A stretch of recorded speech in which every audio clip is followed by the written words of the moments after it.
బాలాగారు ఇటీవల సీఎం చంద్రబాబు నాయుడు గారు ఒక స్కూల్ ని సందర్శన జరిగింది. పిల్లలతో కూడా ఆయన మాట్లాడారు. కాకపోతే ఏంటంటే సోషల్ మీడియాలో ఒక సెట్టింగ్స్ వేసిన నేపథ్యంలో పిల్లల్ని తీసుకొచ్చిన దాంట్లో సీఎం గారు మాట్లాడారంటున్నారు. ఆ చర్చ నడుస్తున్న క్రమంలో మీకేమనిపించింది? సెట్టింగ్స్ నిజమైన స్కూలా అంటే ఏం చెప్తారండి? ముందుగా వాళ్ళ ఎలివేషన్ ఒకసారి చూస్తుంటే, సోషల్ మీడియాలో ఆ క్లాస్ రూమ్స్ చూస్తుంటే అందరూ కూడా ఆర్టీఎల్ పెట్టండి. ఫస్ట్ ఆ వీడియోలు ఫోటోస్ అన్ని తీసుకొని ఇవి ఎక్కడ ఉన్నాయి, మేము విజిట్కి రావాలని చెప్పేసి అని ఆర్టీఏలో మీకు ఒక ప్రొవిజన్ ఉంది. డబ్బులు కట్టిన తర్వాత మీరు ఫిజికల్ విజిట్ కూడా చేయొచ్చు. అందరు పెట్టి ఆ ప్లేసెస్ ఉన్నాయా లేదా విజిట్ చేయాలి. విజిట్ చేసి ఆ ప్లేసెస్ కానీ లేకపోతే మిస్ఇన్ఫర్మేషన్, డిస్ఇన్ఫర్మేషన్ అంటే రాంగ్ ఇన్ఫర్మేషన్ ప్రజలకు పంపించినందుకు ఆ చీఫ్ మినిస్టర్ మీద, అలానే కన్సర్న్ మినిస్టర్, ఎడ్యుకేషన్ మినిస్టర్ మీద కేసు పెట్టాల్సిన అవసరం ఉంది. ఎందుకంటే వీళ్ళ పబ్లిసిటీకి జనాల్ని మోసం చేయడం అవుతుంది ఇది. ఎందుకంటే ఉన్న స్కూల్స్లో నువ్వు ఆ ప్రోగ్రామ్ రన్ చేసి యాజ్ ఇట్ ఈస్గా నువ్వు చూపించాలి. కానీ ఉన్న స్కూల్స్లో నువ్వు ప్రోగ్రామ్ని రన్ చేయకుండా సెట్టింగ్లు వేసి ప్రజల యొక్క సొమ్ముని దాంట్లో నువ్వు వేస్ట్ చేయడమే. అంటే ఎక్స్చకర్ని నువ్వు ఎప్పుడైతే వేస్ట్ చేస్తావో, ఈ ఎక్స్చకర్ అమౌంట్ ఏదైతే ఉందో నువ్వు సెట్టింగ్స్ వేయడం వల్ల వెండార్కి నువ్వు డబ్బులు ఇస్తున్నావు. వెండార్కి నువ్వు ఎందుకు డబ్బులు ఇస్తున్నావు? ఖజానా నుంచి డబ్బులు ఎందుకు బయటకు ఇస్తున్నావు? దాంట్లో నీ కమిషన్ ఎంత ఉంది? దీనివల్ల ఎన్ని కోట్ల రూపాయలు నువ్వు ఖర్చు పెట్టావు? ఇదంతా కూడా నీకేమవుతుందంటే క్విట్ ప్రోకో కింద స్కామ్లో మారిపోతుంది. ఎందుకు క్విట్ ప్రోకో స్కామ్ అంటున్నానంటే, నువ్వు డబ్బులు తీయడం కోసమే ఇలాంటి ప్రోగ్రామ్ని ఇనిషియేట్ చేసావు. అసలు ఏ బెనిఫిట్ గురించి, అసలు ఏ పాలసీ గురించి, ఏ ప్రొసీజర్ గురించి నువ్వు ఈ ప్రోగ్రామ్ని ఇనిషియేట్ చేసావు? దేనికోసం చేసావు? ఎవరి దగ్గర రీజన్ ఉందా? అసలు ఎందుకు చేశారు వాళ్ళు చెప్పండి. మీకేమైనా తెలుసా? ఆ ప్రోగ్రామ్ ఎందుకు పెట్టారు? ఎవరి బెనిఫిట్ కోసం పెట్టారు? పిల్లల బెనిఫిట్ కోసం పెట్టారా? ఓకే, ఏంటి బెనిఫిట్? లేదు తల్లిదండ్రుల బెనిఫిట్ కోసం పెట్టారా? ఏంటి బెనిఫిట్? అయితే అలాంటప్పుడు ఉన్న స్కూల్లో నీకు అన్ఎక్స్పెక్టెడ్గా వెళ్ళు, అది ప్రోగ్రామ్ ఉంటుంది. నువ్వు మొత్తం రాష్ట్రం మొత్తం అంతా నువ్వు పేరెంట్స్ గురించి నువ్వు మీటింగ్ పెట్టావు అంటే దేనికోసం? ఏంటి యూజ్? ఏంటి యూజ్ లేకుండా మనీని స్పెండ్ చేయడం కూడా క్విట్ ప్రోకో బెనిఫిటే. ఇది కూడా ఒక స్కామే. అది కాక నువ్వు సెట్టింగ్స్ వేసావు. సెట్టింగ్స్ వేసి ఏం చెప్పాలనుకుంటున్నావు? ప్రజలకు ఏం మోసం చెప్పాలనుకుంటున్నావు? అంటే ఉన్న వాస్తవాలని నువ్వు పక్కకు తీసి అబద్ధాన్ని చూపించాలని ప్రజలకి నువ్వు రెడీ అయ్యావు.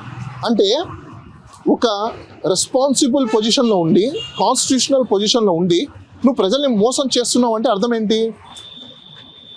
మొరాలిటీగా నువ్వు ఇమీడియట్గా నువ్వు పనికిరావు అని అర్థం. అంటే ఏం చేయాలి? నువ్వు రిజైన్ చేయాలి కదా. అంటే గతంలో జగన్మోహన్ రెడ్డి కూడా ఇలాంటి సెట్టింగ్స్ పెట్టారన్నట్టు కూడా వార్తలు. జగన్మోహన్ రెడ్డి పెట్టాడంటే ఆయనకి రిజల్ట్ ఇచ్చేసారు కదా. ప్రజలు ఆల్రెడీ రిజల్ట్స్ ఇచ్చేసారు. ఇదే మీకు ఇంకో చిన్న ఎగ్జాంపుల్ చెప్తాను. ఈ ఆంధ్రప్రదేశ్లో deputy chief minister Pawan Kalyan ఉన్నారు.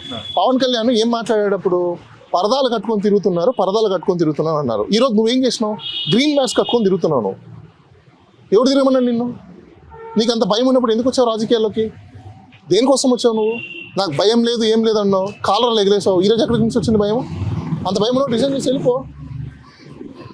సో వీళ్ళు అంటే చెప్పే మాటలు ఒకలా ఉన్నాయి, రియాలిటీస్ వేరేలా ఉన్నాయి. ఇక్కడ ఏమవుతుందంటే మీకు ఇంకోటి, ఈ సెట్టింగ్స్లో ఇలాంటివన్నీ వేశారు, గత ప్రభుత్వం వేశారు. గత ప్రభుత్వం నీకెందుకే? ఆ గత ప్రభుత్వం వేశారు కాబట్టి కదా నువ్వు అన్ని రేస్ చేసావు, నువ్వు క్వశ్చన్స్ రేస్ చేసావు. అందుకోసమే కదా ప్రజలందరూ కూడా ఓట్లు వేసి నీకు గెలిపించింది. అంటే నీకు ఆ తప్పులు చేయమని గెలిపించారా? దానికోసం నీకు ఓట్లు వేసింది కాదు కదా. దానికోసం కాదు కదా. నువ్వు మంచి పాలన చేయాలని కదా.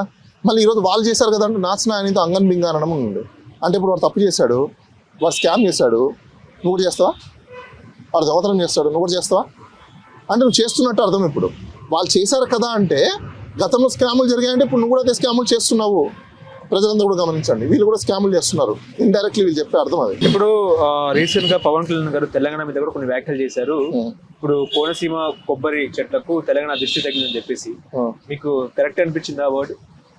ఆయన ఏం మాట్లాడతాడో ఏంటో ఆయనకి అర్థం కాదు. ఫస్ట్ ఆఫ్ ఆల్ ఎందుకు అర్థం కాదు అంటే, ఇప్పుడు రాజకీయాలలోకి చదువుకున్న వాళ్ళు రావాలి అని చెప్పేసి అందరు పిలుపునిస్తున్నారు. ఆయన ఏం చదువుకున్నాడో ఫస్ట్ ఆయన క్లారిటీ లేదు.